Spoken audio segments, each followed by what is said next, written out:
Madam, আমার খুব পানির তিরাস লাগছে, আমাকে কিছু খাইতে দেন। তোমার অনেক বেশি পানি পিপাসা পেয়েছে তাই না? আচ্ছা ঠিক আছে, সমস্যা নেই, এটা তুমিই খাও। আরে কি করতেছো? এটা আমি তোমার জন্য নিয়ে আসছি, বাচ্চাটাকে কেন দিচ্ছ? আলিফ, তুমি এমন করছো কেন? বাচ্চা মানুষ, খিদে পেয়েছে, আর এটা তো সামান্য একটা জুস। ও এটা খেয়ে নিক, আর তুমি একটা কাজ করো, তুমি আমার জন্য আরেকটা জুস কিনে নিয়ে আসো। বাবা নাও। আরে না, কি বলো তুমি এসব? এটা তোমার কাছে সামান্য মনে হচ্ছে? আমি তোমার জন্য ভালোবেসে নিয়ে আসছি এটা। আচ্ছা ঠিক আছে, আমি ওকে কিছু টাকা দিয়ে দিচ্ছি।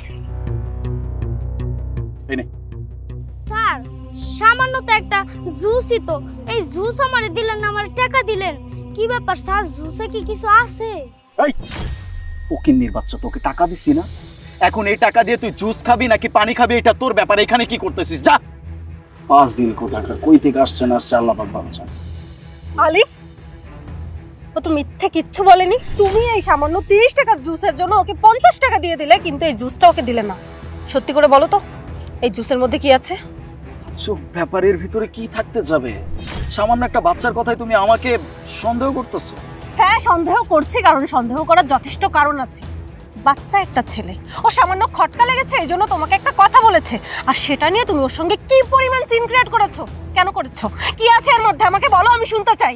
মনি, অহেতুক কথা কেন বলতেছো? খেয়ে নাও না। আমি খাবো না, এটা এখন তুমি খাবে, নাও। মানে কি? মানেটা হচ্ছে এই জুসটার অর্ধেকটা তুমি প্রথমে খাবে, তোমাকে দেখবো খেতে, তারপর আমি খাবো। আমি না জাস্ট চিন্তা করতে পারতেছি না, সামান্য একটা বাচ্চা কোথায় থেকে আসলো, কি বললো, তার উপর ভিত্তি করে তুমি তোমার স্বামীকে অবিশ্বাস করতেছো। হ্যাঁ করছি, কারণ বিষয়টা আমার একদম ভালো লাগছে না। মনি, অহেতুক পাগলামি করতেছো। দেখো, পাগলামি করো না, এটা খেয়ে নাও। আমি খাবো না, এই জুসটা প্রথমে তুমি খাবে, আর তুমি যদি এর মধ্যে কিছু নাই মিশিয়ে থাকো তাহলে খেয়ে প্রমাণ করে দাও তুমি জুসটার মধ্যে কিছু মিশাওনি, তাতে তোমার প্রতি আমার ভালোবাসাটাও বাড়বে। বুঝতে পেরেছি, তুমি খাবে না তো আমি খাইয়ে দিচ্ছি, খাও খাও খাও। মনে মনে খাও। কি করতেছো? পাগল হয়ে গেছো তুমি? সামান্য একটা জুসের জন্য তুমি মাথা খেয়ে ফেলতেছো। কারো খেতে হবে না, জুস ফালাই দিছি আমি। কেন খেতে হবে না? জুসটা তুমি কেন ফেলে দিলে? তুমি যদি এত বড় বড় কথাই বলছো, তাহলে জুসটা খেয়ে আমাকে কেন প্রমাণ করে দিলে না যে জুসের মধ্যে তুমি কিচ্ছু মিশাওনি?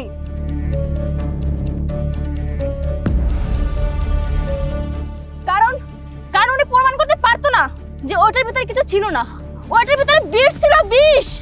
বুঝলাম না, আপনারা কারা, কোত্থেকে আসলেন? উড়ে এসে জুড়ে বসতেছেন মনে হইতেছে। কি সব উল্টাপাল্টা কথা বলতেছেন? কি মানে?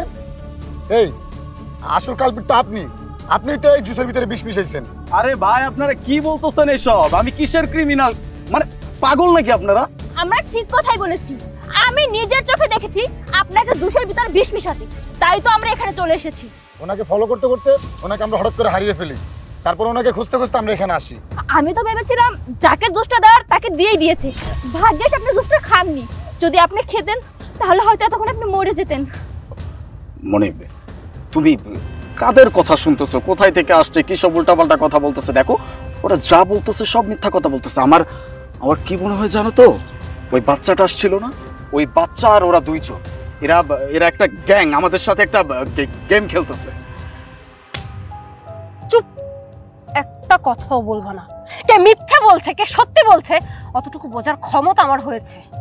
তুমি না খুব বড় বড় কথা বলছিলে, জুসটা তুমি খেলে না, জুসের মধ্যে তুমি অবশ্যই বিষ মিশিয়েছো, তা না হলে এতক্ষণ জুসটা খেয়ে তুমি প্রমাণ করে দিতে, কিন্তু তুমি সেটা করোনি। উল্টে তুমি এখন ওদের সঙ্গে বড় বড় কথা বলছো, তাই না? কেন করছো তুমি আমার সাথে এটা? কেন বিষ মিশাইছো? তুমি আমাকে মারার চেষ্টা করছো। হ্যাঁ করেছি, আমি তোমাকে মারার চেষ্টা করছি, কেন করব না? হ্যাঁ, তোমার বাবা এত সয় সম্পত্তি মারা যাওয়ার আগে কি করলো? আরে বাবা, সবকিছু তো আমাকে দেওয়া উচিত ছিল, আমি তার জামাই, মেয়ের জামাই। আমাকে না দিয়ে সে সব কিছু তোমার নামে লিখে দিল। কেন? হ্যাঁ, আমি মানতেছি আমার একটা বদ অভ্যাস আছে, আমি জুয়া খেলি। তার মানে কি এই যে আমি সব সয় সম্পত্তি বিক্রি করে দিয়ে জুয়া খেলে সব নষ্ট করে ফেলবো? আমার উপর তার এতটুকু ভরসা নাই? আমি তার মেয়ের জামাই, সবকিছু পাওয়ার অধিকার আমার, তো তোমাকে কেন দিবে? এই জন্য আমি তোমাকে মারতে চাইছি। আলিফ, আমার ভাবতেও অবাক লাগছে যে তুমি আমার হাজবেন্ড, আমি তোমাকে বিয়ে করেছি। তুমি আজকে আমাকে মেরে ফেলার চেষ্টা করেছো। একবারও তোমার মাথায় এই চিন্তাটা আসলো না যে আমি তোমার ওয়াইফ? আমার সম্পত্তি মানে তোমার সম্পত্তি, এই সম্পত্তি নিয়ে আমি কি করতাম? দুজনে তো একসঙ্গেই সংসার করতাম, কিন্তু তুমি তোমাকে টাকার লোভ, জোয়ার লোভ এত বাজে ভাবে পেয়ে বসেছে। একটা মানুষকে খুন করতেও তুমি দ্বিধাবোধ করনি, তোমার স্ত্রীকে খুন করতে তুমি দ্বিধাবোধ করনি। না, তোমার মতো স্বামীর সঙ্গে আমি থাকবো না। আমি তোমার নামে আজকেই পুলিশের কাছে গিয়ে মামলা দিব, তোমাকে আমি ডিভোর্স দিব। মনি, তুমি কি বলতেছো? এসব পাগল হয়ে গেছো তুমি? আমাকে কেন ডিভোর্স দিবা? আমাকে কেন ছেড়ে দিবা? আর মামলা কেন? দেখো, আমি তো তোমার হাজবেন্ড, তাই না? সত্যি তো, তুমি তো একদম ঠিক কথা বলছো। তোমার মানে আমার মানে তোমার। আমি না আসলে রাগের মাথায় সবকিছু করে ফেলছি। মনি, তুমি আমাকে মাফ করে দাও। আমি তোমাকে কথা দিচ্ছি, আমি আর জীবনে এরকম কাজ করবো না। জুয়ার ধারে কাছে পর্যন্ত আমি যাবো না। তুমি আমাকে মাফ করে দাও। মামলা করার কোনো দরকার নেই। দেখো, এটা তো ফ্যামিলি ইস্যু, তাই না? এখানে পুলিশ যদি চলে আসে, আমাদের মান সম্মান আছে না, একটা মান সম্মান চলে যাবে। তো তুমি প্লিজ আমাকে মাফ করে দাও। হাত ছাড়ো, হাত ছাড়ো। লজ্জা করে না তোমার? তুমি একটু আগে আমাকে মেরে ফেলার চেষ্টা করতেছিলে, এখন আবার আমার হাত ধরে আমার কাছে ক্ষমা চাচ্ছ? তোমার মতো নরপিচাসকে আমি খুব ভালো করেই চিনি। তুমি এখন সম্পত্তির লোভে আমার সঙ্গে আবার নাটক করবে, নাটক করে আমার বাসায় যাবে। বাসায় যাওয়ার পরে তোমার আসল চেহারা আমি আবারও দেখতে পারবো। মদ খেয়ে, জুয়া খেলে তুমি আমার সঙ্গে আবারও বাজে বিহেভিয়ার শুরু করবে। তোমার মতো স্বামীকে আমি আর একবারও সুযোগ দিতে চাই না।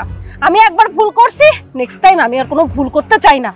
তোমাকে আমি আজকেই ডিভোর্স দিব, আর পুলিশের কাছেও আজকেই যাব। ভাইয়া, আপু, আপনারা প্লিজ আমার সঙ্গে একটু থানায় চলুন, আমার হেল্প করবেন। মনি, কোথায় যাচ্ছ? পুলিশ! শিট, কি করি? মনি!